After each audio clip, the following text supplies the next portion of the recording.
अस्सलाम वालेकुम क्लास। उम्मीद है आप सब हैरियत से होंगे। लास्ट क्लास में जो हमने टॉपिक पढ़े, एक्चुअली जो हमने काम किया था वो हमने कुछ लैब वर्क किया जिसमें हमने कुछ प्रोग्राम स्टडी किए या आप कह सकते हैं कि उनकी हमने प्रैक्टिस की थी लैब में।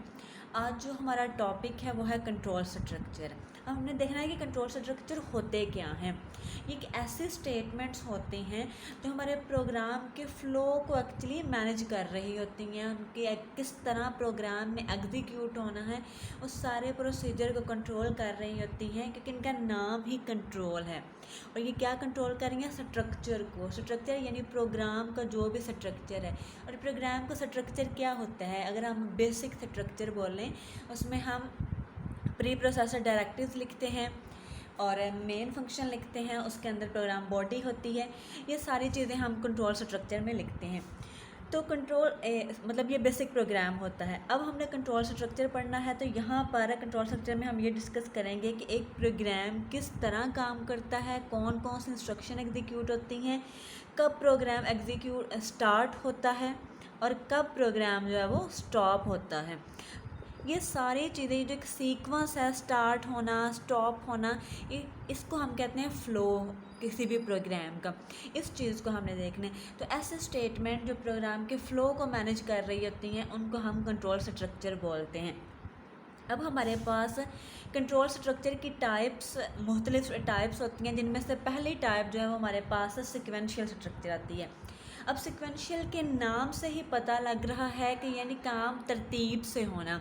तो सिक्वेंशियल स्ट्रक्चर जो है ये ऐसे इंस्ट्रक्शन होती हैं जहाँ पर हमारा प्रोग्राम जो है वो एक सीक्वेंस में एग्जीक्यूट होता है, यानी एक के बाद एक इंस्ट्रक्शन एग्जीक्यूट होती है। कोई भी स्टेटमेंट यहाँ पर स्किप नहीं होती और ना ही कोई स्टेटमेंट एक से ज़्यादा दफ़ा एग्जीक्यूट होती है। ये हमारे पास फ़्लो चार्ट बताया गया है, जहाँ पर बताया गया कि आप प्रोग्राम में एंटर होते हो, वहाँ पर आप पहले स्टेटमेंट एग्जीक्यूट करते हो, उसके बाद नेक्स्ट स्टेटमेंट पे, फिर थर्ड स्टेटमेंट में, इस तरह आप तमाम स्टेटमेंट्स एग्जीक्यूट करते हो प्रोग्राम की और देन आप प्रोग्राम से बाहर आ जाते हो। यहाँ पर मैं आपको सिक्वेंशियल स्ट्रक्चर का एक प्रोग्राम दिखा रही हूँ और इसको समझा भी देती हूँ कि ये किस तरह हुआ है। यहाँ पर हमें कहा गया है कि हमने एक ऐसा प्रोग्राम लिखना है कि जिसमें हमने 3 डिजिट नंबर जो है इनपुट करना है और उस नंबर को रिवर्स ऑर्डर में प्रिंट करना है। 3 डिजिट नंबर इनपुट करने से क्या मुराद है कि फॉर एग्ज़ाम्पल 1 2 3। यहाँ पर आप लोगों ने कंफ्यूज नहीं होना कि 3 डिजिट से मुराद ये बिल्कुल भी नहीं है कि आपने 3 नंबर अलग-अलग इनपुट करने हैं, बल्कि इसका मतलब यह है कि आपने एक नंबर इनपुट करना है जिसमें 3 डिजिट्स होने चाहिए, यानी कि 123 या कोई भी ऐसा नंबर जिसमें 3 डिजिट्स होते हों। यहाँ पर मैंने ऊपर आपको पता ही है कि हम हेडर फाइल वगैरह ऐड करते हैं, वो मैं नहीं लिखी, मैंने सिर्फ सिंपली मेन फंक्शन लिखा है। वो आप लोग जब इसको इम्प्लीमेंट करिएगा तो लॉजिक मतलब ऐड कर लीजिएगा, ठीक है। अब उन्होंने हमें बोला है कि हमने क्या करना है, एक 3 डिजिट नंबर एंटर करना है। तो उसके लिए हम क्या करते हैं, एक वेरिएबल ले लेते हैं n, और उस n वेरिएबल में फॉर एग्ज़ाम्पल मैंने एंटर करना है 1 2 3 यानी 123। तो सी आउट स्टेटमेंट लगाएंगे जिसमें उसको बोलेंगे कि आप एक 3 डिजिट नंबर एंटर करो और सी इन की मदद से उस नंबर को इनपुट करेंगे। यहाँ मैं दोबारा बता देती हूँ कि जो सी आउट के साथ ऑपरेटर होता है उसको हम इंसर्शन ऑपरेटर बोलते हैं, और जो सी इन के साथ होता है उसको हम एक्सट्रैक्शन ऑपरेटर बोलते हैं। अब हमें ये नंबर दिया गया है 123। अब हम एक्चुअली चाहते क्या हैं, हम ये चाहते हैं कि ये नंबर 321 की फॉर्म में प्रिंट हो, यानी इसका टोटल रिवर्स हो जाए। अब इसको रिवर्स करना किस तरह है, उसके लॉजिक जो है वो हम समझने की कोशिश करते हैं। यूज़र ने यहाँ पर इनपुट कर दिया 123। अब हम इसको पार्ट्स में डिवाइड करेंगे, यानी ये जो नंबर है 123 इसको 3 अलग-अलग हिस्सों में करेंगे ताकि बाद में उसको प्रिंट करना जो है आसान हो जाए। अब इसको पार्ट्स में डिवाइड करने के लिए हम क्या करेंगे, हम उसको 100 पे डिवाइड करेंगे।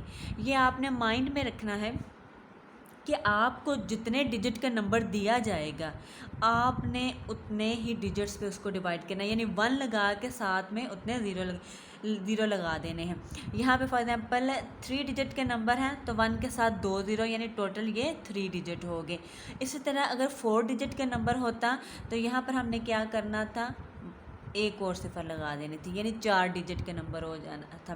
क्योंकि अगर हमारा फॉर एग्जांपल हमारे पास 1 2 3 4 होता तो हमने क्या करना था, 3 ज़ीरो लेने थे और एक 1 लेना था। इसी तरह अगर 5 डिजिट्स होते हैं हमारे पास तो हमने यहाँ पे 0 1 यानी 1 1 होना था और साथ में उतने ज़ीरो आपने इन्हेंस करते जाना था और उस नंबर से फिर हमने क्या करना था, इसको डिवाइड करना था। अच्छा, अब हम क्या करते हैं, हमने एंटर करना है 123 और 123 को हम क्या करेंगे, डिवाइड करेंगे 100 पे, क्योंकि एन में हमने एंटर क्या किया है 123, इसको हम डिवाइड करते हैं 100 पे। तो 100 1s are 100, बाकी क्या बच गया हमारे पास 23। अब आपको पता है कि डिवीजन ऑपरेटर क्या करता है, वो हमें रिज़ल्ट प्रोवाइड करता है। ठीक है, तो जब हमने 123 को 100 पे डिवाइड किया है तो इसने हमें क्या रिज़ल्ट दिया है, 1। और ये 1 हमने कहाँ पर स्टोर करवाना है, ये हमने इस ए वेरिएबल में स्टोर करवाना है। तो यानी ए हमारे पास क्या आ गया है, 1।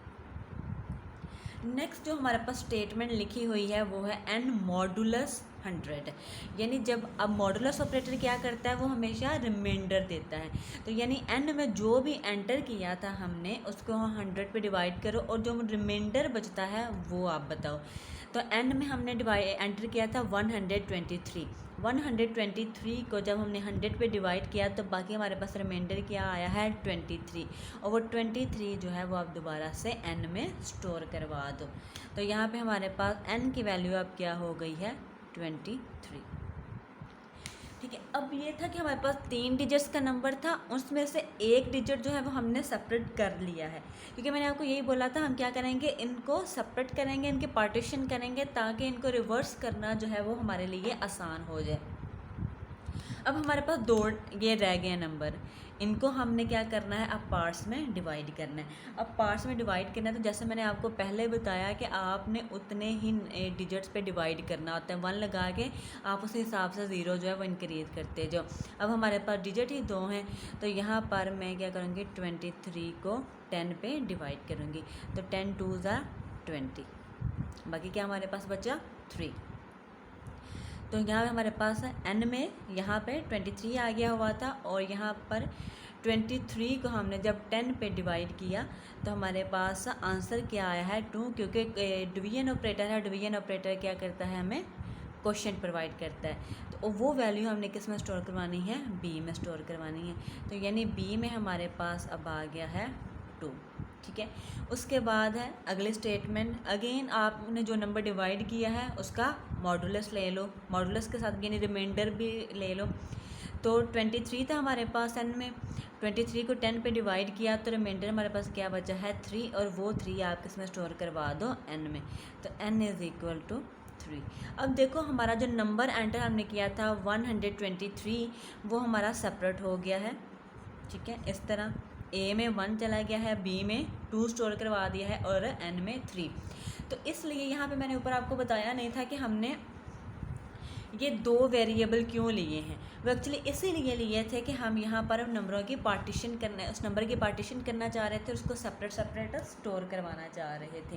तो इसलिए कभी भी ये मत सोचा करें कि हमें कितने वेरिएबल्स रिक्वायर्ड हैं, प्रोग्राम को किया करें, काम करना शुरू किया करें, जैसे जैसे वेरिएबल की ज़रूरत पड़ती जाए साथ साथ उनको डिक्लेयर करते जाएँ। अच्छा, अब हमारे पास ये 3 वेरिएबल हो गए। एंटर क्या हमने किया था, 123। अब हमारे पास ये 3 अलग-अलग वेरिएबल्स में है। तो ये वेरिएबल को हम अगर रिवर्स ऑर्डर में लिख दें सी आउट स्टेटमेंट में तो हमारा नंबर क्या है, रिवर्स होके प्रिंट हो जाएगा। तो इसलिए हम यहाँ पे क्या करेंगे, हमने सी आउट स्टेटमेंट लिखी और कहा कि नंबर जो है रिवर्स ऑर्डर में प्रिंट करो, या नंबर जो है वो इज़ इन रिवर्स ऑर्डर, यानी रिवर्स करने के बाद क्या है। तो हमारे पास लास्ट डिजिट कौन सा है, 3 है। 3 किस में स्टोर है, एन में। तो सबसे पहले हमने सी आउट में एन लिख दिया। उसके बाद हमारी नेक्स्ट वैल्यू कौन सी थी, 2 थी। 2 किस में स्टोर है, बी में, हमने क्या किया, बी लिख लिया। उसके बाद है ए, तो हमने ए में क्या स्टोर है, हमारे पास 1 है, तो यानी एन बी ए, इसमें क्या स्टोर है, 3 2 एंड 1। तो ये हमारा गिवन नंबर था, 3 डिजिट नंबर, जिसको हमने क्या किया है, रिवर्स ऑर्डर में प्रिंट कर दिया है। अब आपने क्या काम करना है, आपने 5 डिजिट नंबर लेना है और उसको रिवर्स ऑर्डर में प्रिंट करना है।